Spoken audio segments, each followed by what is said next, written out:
Are we looking at a potential bottom for Palantir stock? How low can it go? How bad were their earnings? Because they just reported their third quarter earnings results. If this is your first time tuning in, my name is Daniel. You're watching Unrivaled Investing. In this video, we're going to talk about their earnings as well as my underlying thoughts about where Palantir stock potentially goes in the quarters and years ahead. If this is your first time tuning in, please make a point of hitting that thumbs up and subscribe if you enjoy educational investment videos. So let's understand a little bit about my own personal history with Palantir. So I personally, and you can check it out online here on YouTube. So I've done a series of videos talking about Palantir since their direct public offering at $10 a share. I was effectively like, you know what? I can't quite get my head around the valuation. I thought it was too rich then. I thought they had to earn their way into it. You know, fast forward a bit, they have continued growing. At the time, I looked like an idiot because the stock went from like $10 to $40. Everyone's like, Daniel, this just went up by 4x. You're looking for multi-baggers and it was just right under your nose. I personally view that as just an extremely frothy period caused by record amounts of both fiscal and monetary stimulus, and that sort of fell through into the broader speculative economy. So now it's started, you know, you're starting to get more of a, actually, what's the real value for this? Starting to get the real weighting of the stock market saying, well, what's, you know, this is no longer the voting machine. Now it's starting the weighing machine. What's this business actually worth? Now I've done a couple of videos, not only on their valuation, but also how there was a significant amount of dilution that was as an overhang. So you should check out that video if you want to understand it in greater detail. So there is this continued overhang with significant amounts of dilution from stock options and restricted stock units. But overall, looking at their third quarter results, it wasn't terrible. I mean, they're talking about 22% revenue growth. That's very reasonable in this economy. You know, talking about U.S. business growing 31%, commercial business growing 53%. That's their U.S. commercial business. Government business, you know, surpassing the $1 billion mark. While all these things look quite good, it is worth understanding the reason why Palantir is in the penalty box is because they've had, let's say, an overly aggressive management in the past where they effectively said, hey, we just think, this is Alex Karp talking, the zany CEO founder, you know, sort of saying like, hey, we're going to be growing at 30% as far as the eye can see. Well, when you're growing at 22% and you're guiding for mid 20%, that's sort of, you know, eating humble pie. You're, you know, especially when it was just a few quarters ago where you're saying, hey, 30%, 30%, 30%, up 22%. And now you're guiding for the year for, you know, mid 20s. So that means, hey, he needs to earn back the trust of Wall Street. You know, and he's talked about, oh, I understand profitability is important. Well, Wall Street needs to see that. And so looking at them, though, just from a high level perspective, they're winning. I mean, you have multiple different industry, you know, surveys effectively suggesting that they're the #1 AI software platform by market share and sales, you know, in front of Microsoft, IBM, Amazon, Google, and, you know, Forrester naming Palantir as the leader in artificial intelligence and machine learning platforms. Talking about how Palantir is designed to transform the way organizations operate by creating a central operating system for their data, integrating siloed data sources into a common analytics and operations picture while supporting critical data privacy and security protections. They're winning. I mean, that, and this is the part that personally gets me excited about Palantir, where I want to buy them, but I'm sort of held back by valuation concerns, is that they are saying, you know, you have some morality questions at Google, you know, in the past where they say, hey, we might have the best AI scientists in the world, but we're not going to necessarily work with the US government. Whereas Palantir says, hey, we're going to get the best darn scientists we can get, and we're absolutely going to work with the US government. We're going to work with Western governments to help them out with whatever they need. And so looking at this, I think they are one of the pioneers with taking machine learning and helping it apply to everyday use cases with tons of amounts of data. And that sort of would suggest that they have a multi-year secular tailwind, because this arguably is a next revolution with how business is done, where you effectively say, hey, the everyday analyst who's looking at this data won't necessarily come to the conclusions that having, let's say, an AI review this data or compile all this information and sort of say, hey, this is actually how you should look at it. You should break it off into these different piles. And this is the theme from it that you might have missed because you're not looking at 100 different variables. You know, maybe the analyst is only looking at 10 different variables. So this is sort of saying, hey, this is a model that's going to continue growing for years and years ahead. So I want to give them credit for that. And you've seen they've won major customers, for example, Hertz and, Tyson, Merck, Jacobs Engineering, Swiss Re, Morgan Stanley, BP. So you've seen a lot of major wins. And, the details of some of the wins are really interesting. For example, with Tyson Foods, people want to get their dinosaur chicken nuggets on, at affordable prices. So Tyson Foods saying, hey, we saved $200 million through the supply chain savings that we got effectively by working with Palantir. I don't think that that's a significant exaggeration. I think that that's effectively them saying, because we were able to aggregate this data to see, maybe it's based on the amount of trucks and, what's the inventory that's being carried, or where they're able to source and produce, or maybe how you get a certain yield from certain, let's say crops. So looking at this, they're able to aggregate data better and connect the data, reaching conclusions that an ordinary human might not be able to see. So I truly do view this as a multi-year tailwind that will benefit Palantir in the future, because they clearly are one of the leaders in this space. And by the way, when you generate, $200 million of savings for the chief technology officer, that makes him or her look good. In this case, it's him. It makes him look good. So he's going to be a proud advocate to sort of tell his other CTO friends, like, hey, look how much money we actually saved, even though we spent a ton of money with Palantir. And by publicly doing this, this reinforces multi-year contracts for Palantir in the future. So it is a really important data point to think about. Now, not only are they winning on the commercial side, but they're also increasingly trusted by the U.S. government, where the Defense Information Systems Agency rated Palantir an IL6 authorization, which is a strict security and compliance standard for only the most sensitive defense and national security. I think the only other two companies are Microsoft and Amazon that have that classification. So next, you're talking about Men in Black. I personally look at this and I'm thinking, this is a barrier to entry for other companies. And this is part of the reason why I think Palantir will be able to continue growing at a good clip in the years ahead. Now, I also want to see their commercial business do really well, because at the end of the day, relying on U.S. government or relying on Western governments, it's going to be very lumpy. And they've effectively called that out themselves. And a lot of these governments are going to have their own challenges. I did a prior video a couple of videos ago, effectively calling out how the U.S. government is effectively broke. And relying on them for, let's say, the 30% growth that they were targeting, when you're effectively dealing with a counterparty that might need you, but at let's say 4, 5, 6% interest rates is going to increasingly struggle to pay the bills. It's going to be tough to generate that growth. So that is something I'm mindful of, and I want to see commercial business continue to do really well. And I think that's part of the reason why the stock was down around 12% today, is because their commercial business, which is supposed to be the thing that's going to continue accelerating at a really fast pace, do really well, it significantly decelerated. And that is really bothersome, because you saw a few quarters where it accelerated from 37 to 54%. Investors love seeing acceleration. Love it, because then you go, well, what could next year be? So then the stock starts recovering, but then you go, oh no, it decelerated to 46. Oh no, it decelerated to 17% growth year over year. That is not good. That is not a hyper growth company. When you start seeing growth rates of, let's say, teens or 20%, you need to be posting real profitability. And that's the problem with Palantir. And we'll talk about that in just a second. So why did their commercial business decelerate so much?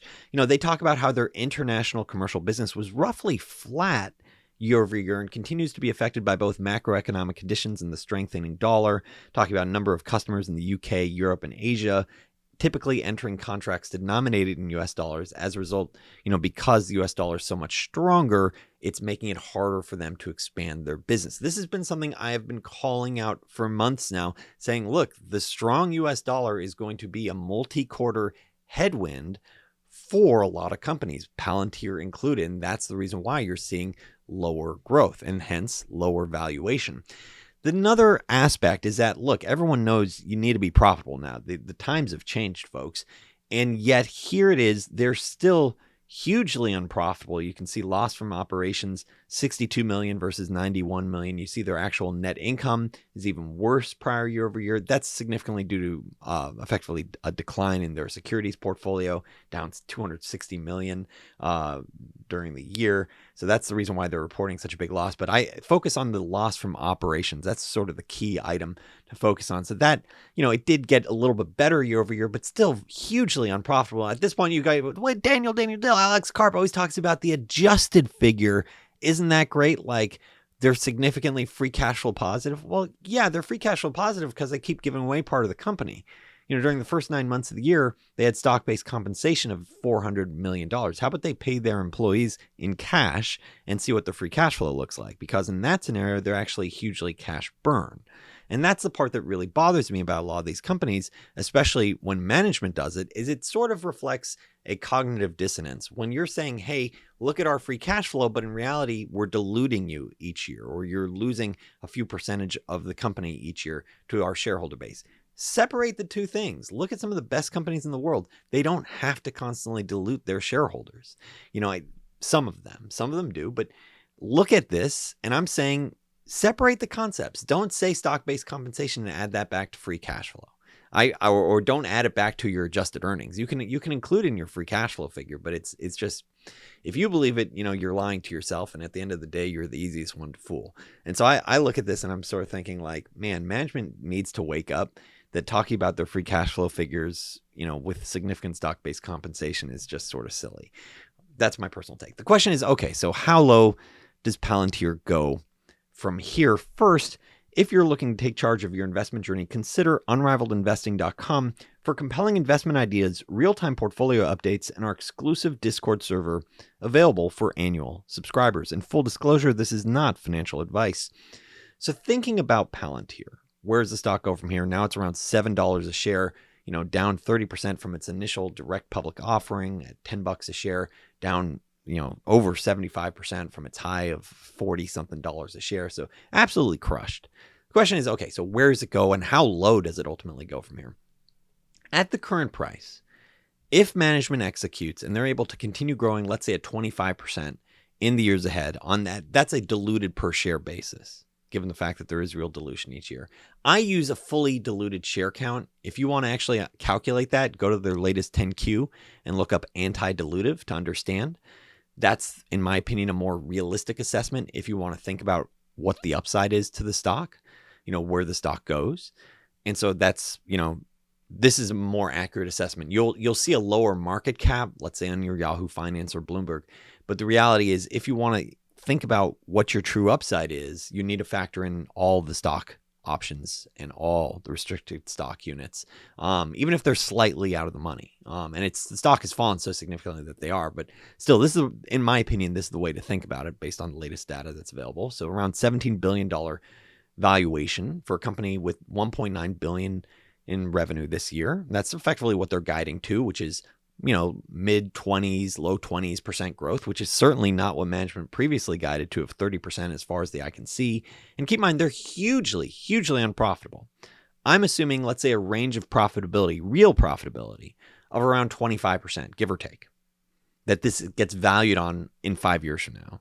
And then I'm saying over this time period that they're growing at a 20% rate and that they get some sort of 20 times multiple 5 years from now, and then add back the fact that they have significant amounts of cash, $2 billion in cash. So get that, you look at this range of assumptions, effectively flat over the next 5 years to up 100%. That's sort of the upside scenario. So the question is, how far and how low does it go? I personally view this as we are in a situation where investors want to see real profits, real free cash flows. And as long as you are a company posting, let's say teens or 20% growth, and it's lumpy, or you start talking about, hey, our results might decelerate because of a recession. Alex Karp talks, oh, we're a prepper company, because we have this cash hoard and we generate free cash flow really from stock-based compensation. So we're going to survive whatever challenges there are. Investors want to see real profits. And that's the challenge with a company like this.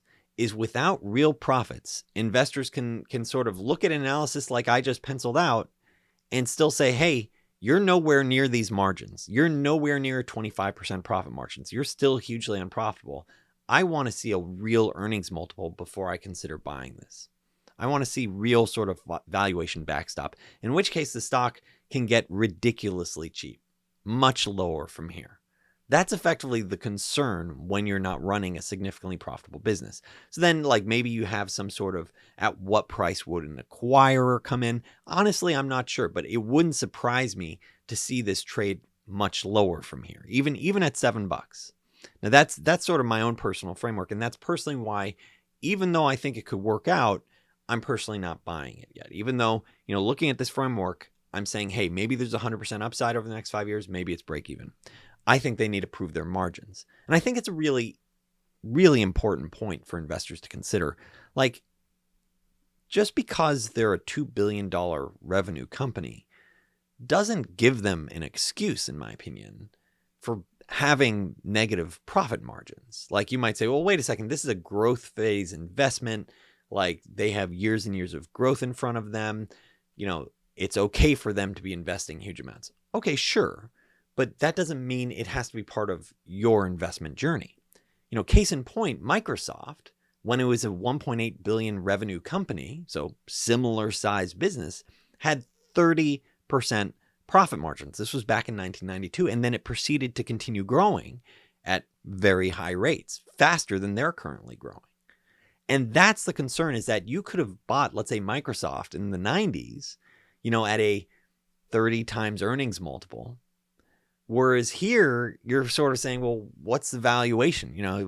What's the right multiple for this? So that gets back to the first point. They need to prove their profitability. Until you get that, there's going to be some sort of valuation discount, where the framework I provide, I think you should get huge upside potential. You should be able to pencil out 500% upside potential. And that suggests a much lower price. That's personally how I would consider doing it. Other investors, look, that's how a market's made. Different investors have different expectations.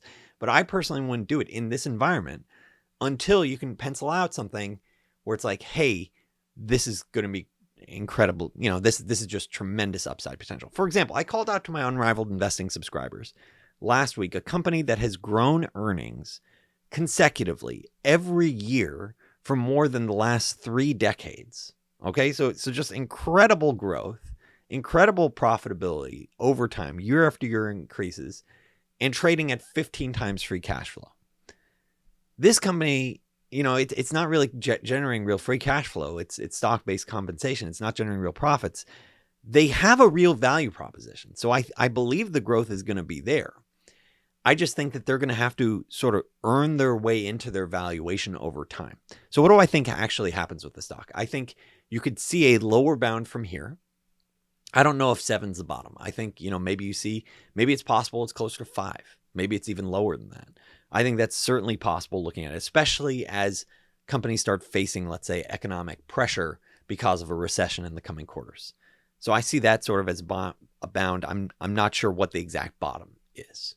Because, when you have a company that's not profitable, it's really tough to say how much upside do investors really want to be able to pencil out.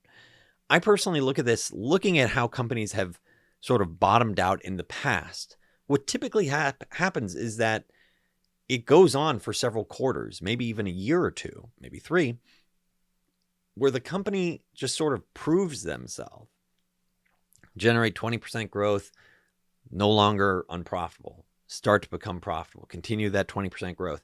And the stock maybe has dramatic fluctuations, but is largely range bound. So it's like, let's say the stock fluctuates between $6 a share and $12 a share, and it keeps going back. So that's like 100% volatility in a year. So going up and down, but still really range bound. So everyone that's, put their money in at $40, $30 a share, you're probably not going to see that for a while.